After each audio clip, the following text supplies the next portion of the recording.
Bueno, el tema que me han asignado para que toquemos es la terapia anticoagulante en dos situaciones, que es la cardioversión eléctrica y la ablación por catéter de la fibrilación auricular. Vamos a tocar primeramente cardioversión eléctrica. Estos son los temas, los puntos que vamos a desarrollar. Algunas predicciones con respecto a la anticoagulación con los antagonistas de la vitamina K. Es conocido por todos nosotros que una de las opciones para manejar la fibrilación auricular y recuperar el ritmo sinusal es la cardioversión eléctrica, en la cual siempre tenemos que evaluar el riesgo, fundamentalmente los eventos tromboembólicos. Obviamente el beneficio es claramente conocido si los pacientes recuperan el ritmo sinusal. La incidencia de accidente cerebrovascular en aquellos pacientes que no están recibiendo terapia anticoagulante es aproximadamente entre el 5 y el 7%, mientras que si los pacientes están óptimamente bien anticoagulados, ese riesgo se disminuye al 0.5%. Quiere decir que a pesar de que los pacientes estén anticoagulados, tienen un riesgo muy bajo, pero nada comparable si los pacientes no están óptimamente anticoagulados. Estos datos los conocíamos ya desde antes de la época, digamos, pre-DOACs, desde antes de los anticoagulantes orales directos. Cuando usábamos solamente warfarina, se sabía ya que los pacientes que iban a ser sometidos a cardioversión eléctrica deberían estar por lo menos 3 semanas antes con una terapia anticoagulante óptima, con un TTR por arriba del 70%, y mínimamente 4 semanas después, y después se vería ya de acuerdo al CHAS-VAS de los pacientes, ¿no?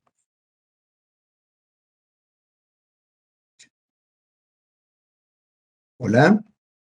Ya, entonces, el riesgo de la cardioversión? Básicamente el embolismo. Este es uno de los primeros estudios que, fíjense, publicado en el American Journal of Cardiology del 69, donde ven cuál es la eficacia de la terapia anticoagulante, obviamente con warfarina, en los pacientes que eran sometidos a cardioversión eléctrica.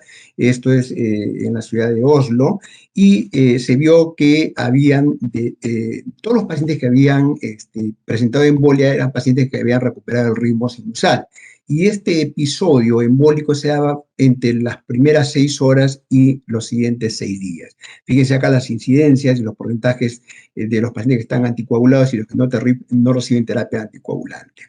Este es otro estudio posterior que se hace en el Reino Unido, que incluye 70.000 pacientes, donde también se ve que en los primeros 30 días es cuando los pacientes tienen más probabilidad de tener un evento tromboembólico. Fíjense que después de los 30 días baja al 0.5% aproximadamente. Pero no solamente estos pacientes que estaban recibiendo warfarina tienen un alto riesgo embólico, también tienen mayor riesgo hemorrágico en los primeros 30 días. Fíjense, este es un registro canadiense de 125.000 pacientes, donde se ve que en los primeros 30 días la tasa de sangrado aumentaba de 3.8 al 11.8% aproximadamente. De tal manera que estos pacientes que estaban recibiendo warfarina no solamente tenían alto riesgo hemorrágico, los primeros isquémicos, sino también tenían alto riesgo hemorrágico. Uno de los problemas principales probablemente de la warfarina, y que lo escuchamos repetidamente, es lo difícil que era, por lo menos antes. Ahora creo que tenemos también mucha más experiencia en alcanzar un TTR por arriba del 70%. Fíjese, este es un registro también que se publica en el 2007, donde se compara. Este es un registro alemán donde se compara qué es lo que pasaba con los pacientes que estaban recibiendo antagonista de la vitamina K y solamente con los que recibían enoxaparina. Y fíjense, se analizan 248 pacientes, a los cuales se hace 2.373 INRs. De ellos se ve que el 70% de los INRs de los pacientes estaban fuera de rango terapéutico, y había un 10% de pacientes que no tenían registros de INR, es decir, que no solamente hacíamos mal control, sino que incluso a los pacientes no se los anticoagulaban. Entonces, el problema era que cuando llegaba al momento, a las 3 semanas después de recibir la warfarina o cualquier antagonista de la vitamina K, había un 30% de procedimientos que tenían que posponerse para conseguir que el paciente esté adecuadamente anticoagulado. Eso con respecto a lo que conocíamos con respecto a vitamina K. ¿Y qué conocemos con respecto a los anticoagulantes orales directos? Bueno, cuando llegó el boom de los anticoagulantes orales directos en el 2010 aproximadamente, primeramente con Dabigatran, y después de ello salieron todos los otros anticoagulantes, se hizo un subanálisis posterior, un estudio post-hoc para ver los pacientes que fueron sometidos a carroversión durante los estudios, tanto en el RELAY con Dabigatran, en el Aristóteles con Apixaban, en el Rocket con Rivaroxaban y el Engage con Edoxaban. Y lo que se vio que había una reducción de los eventos embólicos y los eventos hemorrágicos. Eran más o menos pacientes, no pero menos igual como warfarina.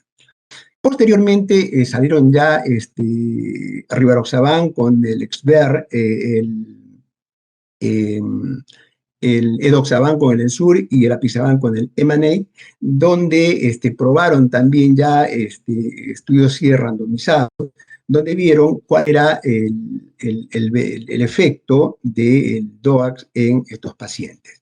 El Exver lo que hizo es ver una estrategia temprana de cardioversión entre el primero y los 5 días y que los pacientes tenían una fibrilación auricular menor de 48 o se descartaba la presencia de trombos, o un vaso durante 3 semanas.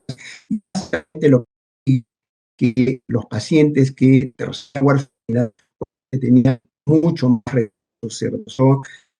Ya. Bueno, y aquí lo que se vio que había una reducción a la mitad de los eventos tromboembólicos cuando se comparó Rivaroxaban con warfarina, y lo mismo había una reducción de los eventos hemorrágicos.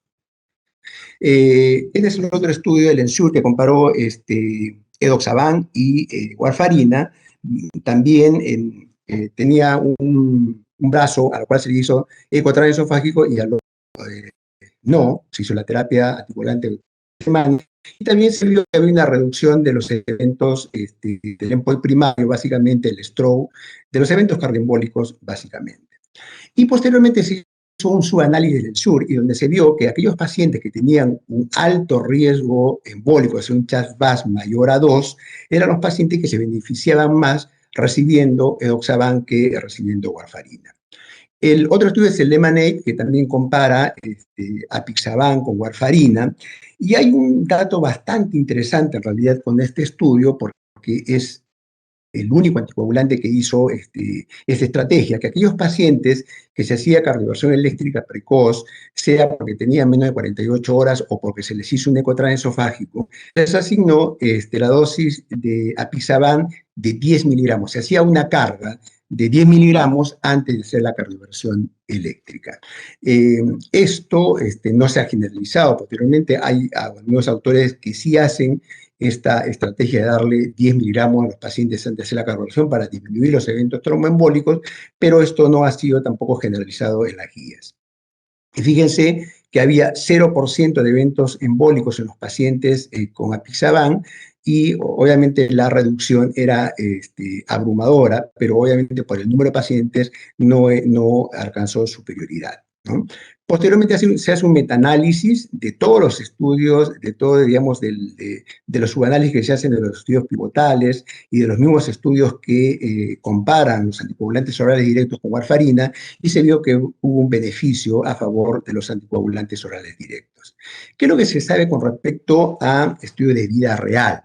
En realidad es difícil trasladar los estudios clínicos a la vida real porque los hospitales no todos usan la misma dosis de heparina, no hay un laboratorio central, y probablemente uno de los problemas que estamos viendo también es de la inadecuadas dosis o elección de la dosis del anticoagulante para los pacientes. Y esto hace de que el paciente pensemos que está anticoagulado, pero no lo está porque está recibiendo una dosis insuficiente.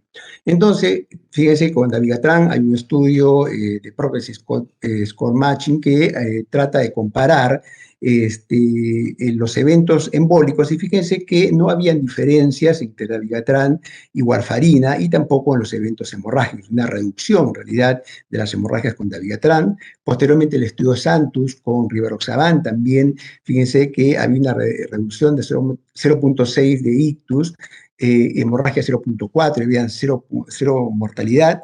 Y con respecto a el apixaban, fíjense también, hubieron 1.291 cardioversiones y ahí se vio que solamente 2,2% de los pacientes se le hizo eco transesofágico. Probablemente esta es la realidad que refleja lo que pasa en muchos de los hospitales, también aquí en Perú, no se hacen rutinariamente ecos transesofágicos, diría excepcionalmente, y fíjense, 9% de los pacientes no habían sido anticoagulados durante 4 semanas, y a pesar de eso, la incidencia de ictus y de hemorragias eran muy, muy bajas. ¿Qué es lo que tenemos que hacer si hacemos un ecotransesofágico y encontramos trombos? Fíjense que es importante, quería mostrarlo esto por separado, y se divide en qué pasa con los pacientes que reciben warfarina o reciben apixaban. Lo importante es que de estos pacientes, 840 pacientes del estudio, 61, o sea, 7% se les hizo ecotransesofágico. Y antes de la cardioversión se repite el eco y se vio que el 50% de los pacientes aún presentaban trombos. Esto realmente es importante tenerlo en cuenta porque esto es muy importante por la seguridad de hacer una cardioversión cuando encontremos trombos en la orejuela izquierda. Nuevamente aquí lo que se compara, qué es lo que pasa cuando los pacientes no están recibiendo terapia anticoagulante y sí están anticoagulados, la reducción obviamente es a la mitad, fíjense, y cuando se compara warfarina con los anticoagulantes orales directos, también hay una reducción importante, pero básicamente esto es porque no tenemos un TTR óptimo, pero si tuviéramos un TTR por arriba del 70%, fíjense que también la presencia de trombos disminuye y son totalmente equiparables. Entonces, lo que tenemos que tener en cuenta, si nos mandan un paciente que nos dicen ya está recibiendo terapia anticoagulante con un DOAX, pero que no es la adecuada para el paciente, no podemos cardiovertirlo porque este paciente no está recibiendo una terapia óptima de anticoagulante. Lo mismo que hacíamos con warfarina, no teníamos un TTR óptimo, lo mismo pasa con los anticoagulantes orales directos. Tenemos que elegir la dosis que le corresponde para asegurar que el paciente realmente esté anticoagulado. Aquí fíjense, nuevamente, esto es lo que pasa, fíjense, cuando se compara warfarina con anticoagulantes orales directos en la dosis que le corresponde al paciente. Fíjense que son equiparables los porcentajes, pero cuando el paciente está recibiendo una dosis inadecuada de anticoagulante oral directo, fíjense cómo aumenta la presencia de trombos a más del doble. Por lo tanto, tenemos que ser muy claros, los pacientes que están recibiendo anticoagulantes en dosis insuficientes, tampoco debemos cardiovertirlo, más aún si hemos detectado trombos en el eco antes de la cardioversión. Este es otro estudio, fíjense, uno prospectivo y otro retrospectivo, los dos con rivaroxaban, y también se ve que aproximadamente un 30% de los pacientes siguen con la presencia de trombos antes de la cardioversión, si bien es cierto que hay un porcentaje importante incluso de pacientes que tienen reducción de los trombos, pero siguen teniendo trombos, ¿no? Entonces, el segundo mensaje sería que cuando tengamos o hayamos detectado trombos antes de la cardioversión, en un eco transesofágico, no debemos hacer la cardioversión sin antes repetir nuevamente otro eco transesofágico. Nuevamente aquí se compararon anticoagulantes orales directos diferentes y se vio que las diferencias, no habían diferencias en cuanto a la presencia de trombos usando los diferentes anticoagulantes orales directos. Este es un estudio retrospectivo y en realidad los autores de este estudio lo que dicen que en los pacientes que tienen un CHAS-VAS alto, mayor a 3, se debería hacer eco transesofágico antes de la cardioversión eléctrica porque la cantidad de pacientes que presentan trombos no es pequeña. Con respecto a la reversión eléctrica, y diría en realidad con todos los pacientes con fibrilación auricular, incluso con los que tienen reversión espontánea, la terapia anticoagulante debe ser exactamente la misma. Y con respecto a las guías, ¿qué es lo que dicen? esto ya lo hemos repetido varias veces. Si antes de cardiovertir hay que ver si el paciente está estable o inestable hemodinámicamente. Si está inestable, el paciente debe cardiovertirse. Eh, Previamente tratar de anticoagularlo lo más que se pueda, con heparinas o lo que se tenga. Y si el paciente es estable hemodinámicamente y ya viene tomando terapia anticoagulante, ese paciente se podría cardiovertir si está cumpliendo su terapia óptimamente. Pero si el paciente no está recibiendo terapia anticoagulante, lo que tenemos que hacer es iniciar la anticoagulación lo antes posible. Y ahí tenemos que ver si el paciente tiene menos de 48 horas o más de 48 horas de duración de la fibrilación auricular. Si tiene menos de 48 horas, podemos intentar la cardioversión temprana, ¿no es cierto? Iniciando la anticoagulación lo más precoz posible y tratando de que sean pacientes que tienen fibrilación auricular de menos de 2 horas de duración, que no tengan un evento tromboembólico previo o una fibrilación auricular entre 2 y 48 horas, pero que tenga un CHAS-VAS bajo. O la otra opción es esperar que el paciente haga una reversión espontánea, ¿no? Y si el paciente tiene más de 48 horas de la fibrilación auricular, podemos hacer la anticoagulación durante 3 semanas, obviamente que el paciente esté óptimamente anticoagulado, recibiendo la dosis del DOAS que le corresponde, o si es warfarina con un TTR por ahí del 70%, o en su defecto un ecotransesofágico para hacer la correversión mucho más temprana. Y los pacientes candidatos serían los pacientes que tienen una FA de más de 48 horas de duración, o los que tienen entre 2 y 48 horas, pero tienen más alto, o sea, son de alto riesgo embólico. Y fíjense, hablamos también mucho de la warfarina, pero tenemos que tener mucho cuidado con los DOACs. Nuevamente, quería traerlo, comentarlo rápidamente. Este es un artículo publicado por australianos, donde ellos hacen una especie de cuestionario para ver si los pacientes que están recibiendo DOACs realmente están cumpliendo y van a ir a cardioversión. Son 4 preguntas. Si alguna de ellas no la han contestado o ha sido negativa, los pacientes no se cardiovertían. 9% de los pacientes no habían tenido una adherencia completa al tratamiento y obviamente se les hizo ecotransesofágico y haciendo esta estrategia tuvieron 0% de ictus. De tal manera que tenemos que nosotros también exigir a nuestros pacientes y a los médicos que no derivan que estén usando la dosis correcta del anticoagulante oral directo. En cuanto a las conclusiones, entonces, la cardioversión eléctrica tiene un riesgo aumentado de ictus y eventos tromboembólicos, sobre todo cuando los pacientes no están recibiendo terapia anticoagulante y la fibrilación auricular es más de 12 horas. Y bien las guías dicen 48 horas, hay algunas evidencias que cuanto menos duración la fibrilación auricular y la cardiovertamos es mucho mejor. Lo que sí hay que tener en cuenta es que no hay ningún estudio clínico comparativo que compare la anticoagulación y no la anticoagulación en pacientes con FA de menos de 48 horas de duración que van a ser cardiovertidos. Y la cardioversión con los anticoagulantes orales directos, periprocedimientos, perdón, la anticoagulación sea con DOACs o con antagonitas de la vitamina K, siempre y cuando tenga un TTR óptimo, debe hacerse por lo menos 3 semanas antes de la cardioversión y 4 semanas después. La anticoagulación por largo tiempo va a depender del CHAS-VAS que tenga el paciente.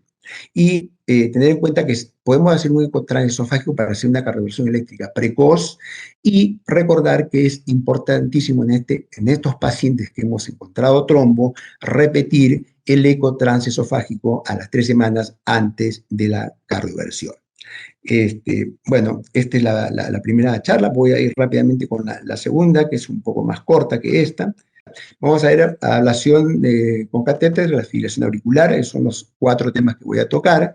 Lo que conocemos con respecto a los anticoagulantes, a warfarina, la ablación por catéter sabemos que está asociada fundamentalmente a riesgos tromboembólicos y también a riesgos de sangrados. De tal manera que la anticoagulación antes, durante y después de la ablación es muy importante tenerla en cuenta. Y fíjense que sabemos que aproximadamente hay 1% de eventos tromboembólicos y 3% de eventos hemorrágicos.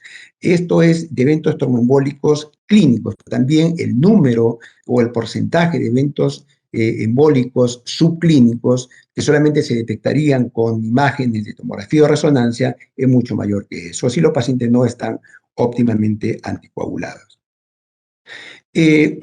¿Por qué los pacientes tienen complicaciones tromboembólicas cuando se hace una ablación por radiofrecuencia? Fundamentalmente por el material de los catéteres, porque los pacientes tienen un chasvas alto generalmente, por las lesiones mismas que producen, y tener en cuenta que estos eventos son mucho más precoces en las primeras 24 horas, pero se pueden extender incluso hasta las 4 semanas. De tal manera que diferentes autores, esta es una publicación del grupo del doctor Natale, donde comparan la ablación con diferentes tipos de catéteres, suspendiendo los antagonistas de la vitamina K, y este grupo no suspendiendo la vitamina K, antagonistas de la vitamina K, y se vio que había una reducción de los eventos embólicos con una P de 0.05, también reducción de los eventos hemorrágicos menores, y